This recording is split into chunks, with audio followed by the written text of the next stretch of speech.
First of all, just in general, we all know that screen time is not so healthy for us as adults. We know what happens when we're stuck in front of our screens, when we're lazing out or even trying to relax. Sometimes we find that it's kind of gets us somewhat hyper or we have a harder time falling asleep. So let's just talk just briefly on what's happening in our brains. And in the articles that we wrote back in 2017, it was actually a world-renowned, recognized article. We've been the source for many research studies since that time. We actually source the information and have references on everything that we're going to speak about today. So if you need to show this to someone or you need to encourage someone to understand what's going on, please feel free to give those articles as a copy. It's not a problem as long as as long as you just mention the whole article. And in addition, for parents out there, if you need something practical, the second part that Veronica will post, which is part 2 on tips, goes according to age. So our brain, just in general, to give you a background, our brain develops differently throughout our lifespan, especially in the first 16 years of life when something called prunicity occurs, which means that our brain concretizes or becomes what it is in a very concrete way. When we are watching or getting information through the screen, it's actually can somewhat distort or interrupt how our physiological brain recognition is occurring. What I mean by that is we know about our systems, like the visual and the vestibular system that we have, which we speak very often. For those of you who are new, the vestibular system is our sense of balance. It gives us awareness of where we are. It's very much connected also to our emotionality. Science has proven that those who have hypersensitivities or hyposensitivities in their vestibular system can eventually lead them to having diagnoses later on of anxiety or other mental health challenges.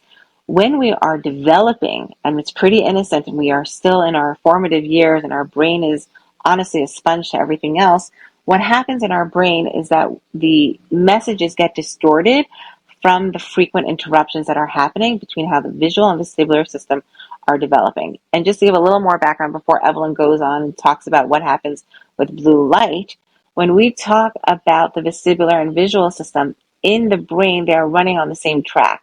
So whatever we're seeing through our eyes is actually impacting our vestibular system as well. We call it a coin. I think it would be important for everyone to understand what happens with the blue light and why that interrupts the way the systems are being regulated, the hormones that are released.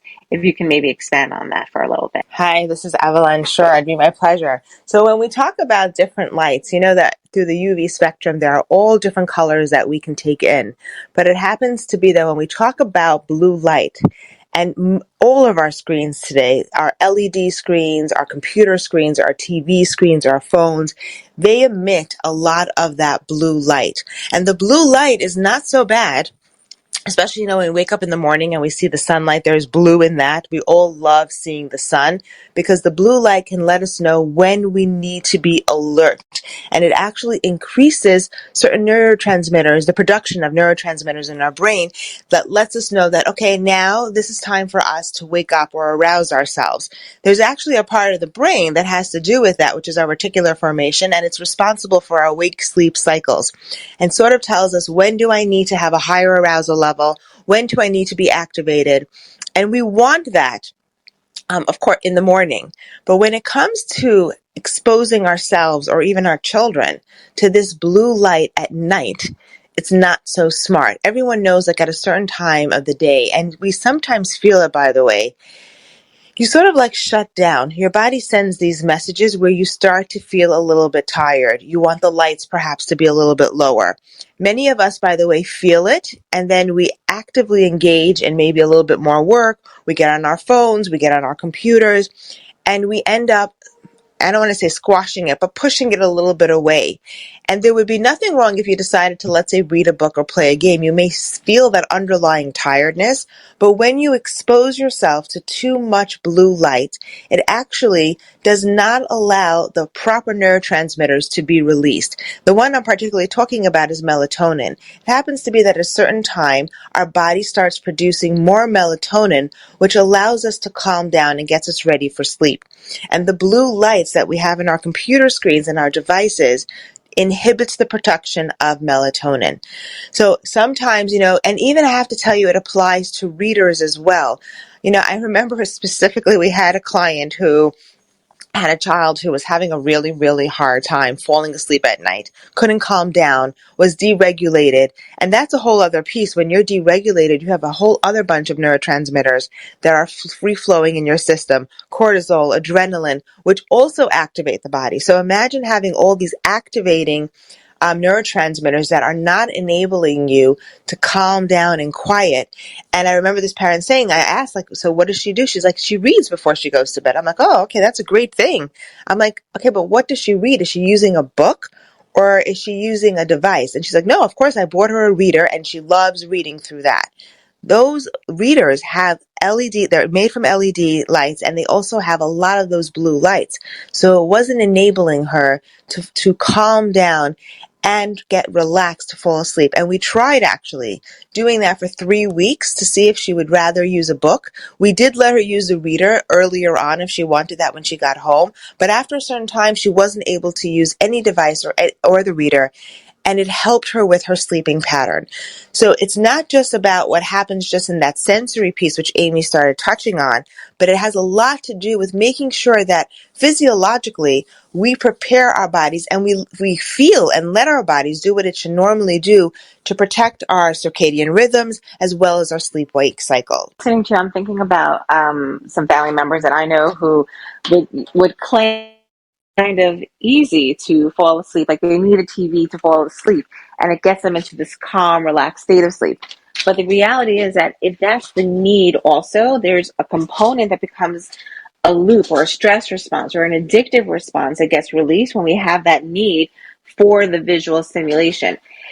And I mean, we don't have like long-term studies because we have not had iPhones out there for so many years, but we're definitely starting to see the research that's showing that correlation between, and that's by the way referenced in our articles, a correlation between attention deficit and it's in a world with screens. We can't deny it even as adults. This is just where we're at.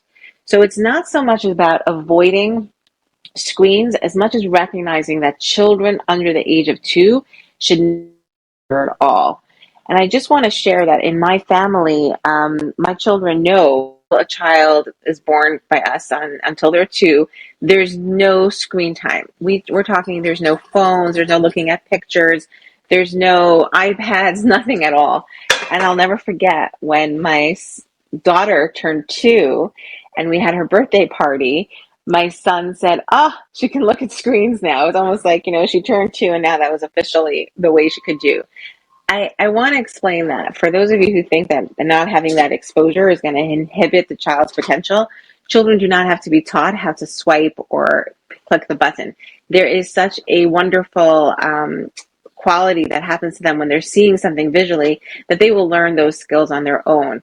But the benefits of allowing their brain to develop without having those screens is something that we cannot take back. It's not, what we're doing is we're creating the brain maps between that visual and vestibular system and the cortisol and everything else.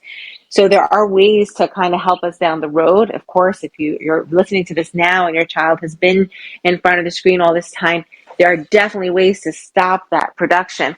But for those of us who are in this audience who are maybe above the age of, I would say, 25 or 30, we were not raised on screens.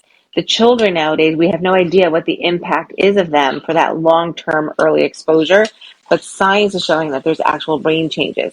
So if you have a caregiver or a grandparent or someone else who's taking care of your child and they're under the age of 2 or 5, and they're putting your child in front of the screen, we really, really encourage you to try and explain this to them about what's happening, that it's not just about, being bored or having, not having enough interaction with them. Because again, when a child is in front of a screen, we're not really engaging with them in the fullest way. It's more about what's happening inside of their brain. I just wanted to bring up that point as well. Evelyn, did you have anything else you wanted to share about this topic as well? Yeah, go ahead. Yeah, I think it was very important what you said, that in perspective, that the reason we want to minimize our children seeing the screens is just because those systems are not developed. It's a little bit like if you think about the ingredients that you put into a cake or making something and creating something, You have to wait for things to mature and mix and blend properly in order to have a really good finished product. And it's more so that our children, especially when they're young, even though all of their sensory systems are working, they really need to mature more. They need to have that experience. And when we put them in front of the screen, and I have to say, implementing screen time in a healthy way, like you said, is a given. We're not going to be able to avoid it. In fact, unfortunately, I foresee that I believe screens will become more of a part of our children's educational system. We're starting not to have them write as much. We're starting to have them use it for homework or even to chat with others during homework. So it's something that's inevitable, and we have to find a way to find the proper balance. But when they're young in particular, when those systems are not developed fully, you're sort of like putting an extra element on those systems not being able to function as efficiently as possible. And I think I could tell you for myself, I know when I'm too much on the screen. It doesn't really let me fall asleep so easily. Sometimes I do fall asleep with the screen on, but my sleep is not as restful. I tend to maybe wake up a little bit more. So it's more, and I have a mature system. I like you said, Amy and I, we didn't have a television even. We did, but we were so limited in how much we were allowed to watch. It was mostly on the weekends. And I think it was something innate that you sort of knew, okay, that's not so great for the kids to be watching. And in those days, it was all about stay away from the screen. Remember, our Yeah, dad was always like, "Yeah, like we were worried the about eyes. the Don't eyes." get too Exactly. close. And we're talking about a screen where we're talking about regular, let's say, light bulbs. We're not even talking about the fact that the more refined and the better quality we are getting in our devices, something is doing it. And it's something that may not be so great for us to watch. In fact, there are articles out there about people who are the ones who are creating the software and the video games, as well as the technology, that they themselves do not allow their own children to engage only for a certain amount of time, or if at all, on these devices, because they themselves know about the damage that it can cause. So the younger you are, the more mindful we just have to be to use it very intentionally. And also to know, I don't know if we said this, when you are engaging in that screen, what ends up happening is it sort of like short circuits some of the systems. Your visual system is constantly on, and it's processing the information so quickly that your other systems, because usually you're sitting and you're not doing anything, can't catch up, and they're not integrating the information. So it sort of like shuts down. And the minute you shut that screen, they're like, oh, here I am. I'm in overdrive. And that's why you see a lot of kids while they watch, they're great. But the minute you shut the screen, the behaviors are going to become. They become a little cranky. They become a little bit more active. We feel it also, by the way. Sometimes how many of us, after we're finished watching, may feel that we feel a little edgy or we need to move a little bit.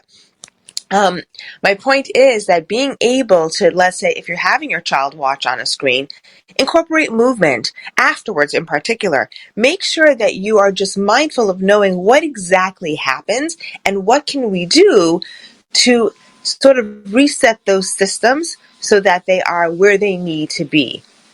And I think that's just something just important. I think that we can't avoid it, like you said. It's something that is a part of our lives for all of us. And I think it's just about finding that right balance. And I love what you brought up, Ellen, about doing the movement, because you see, it's kind of like, I know in New York, for example, there was a bill to introduce iPads in the early preschoolers.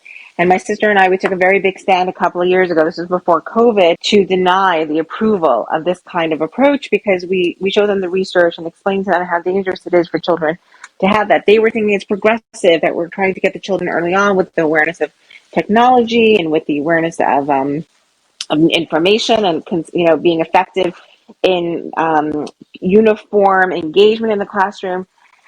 And we really need to get advocates. So for the professionals who I'm seeing in the room who are involved in this, and even the parents, if you're really try and encourage that, if they do have these kind of programs, or if your children are in front of whiteboards all day, or especially during COVID, right? A lot of our children were exposed, and they needed to be, through the iPads. That was the way they were doing their schooling.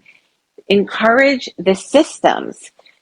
I'm talking about the educational system, the organizations, the schools, the different components that you have that are involved, administrators and principals, to incorporate movement before and after the children are getting screen time exposure. And in our part two article, which Veronica posted in the event chat, she did also put strategies in there about what we recommend. Because again, we can't just stop children cold turkey if this is what they've been doing since they've been around or if they've gotten obsessed with it from that addictive quality, but we should be able to support them.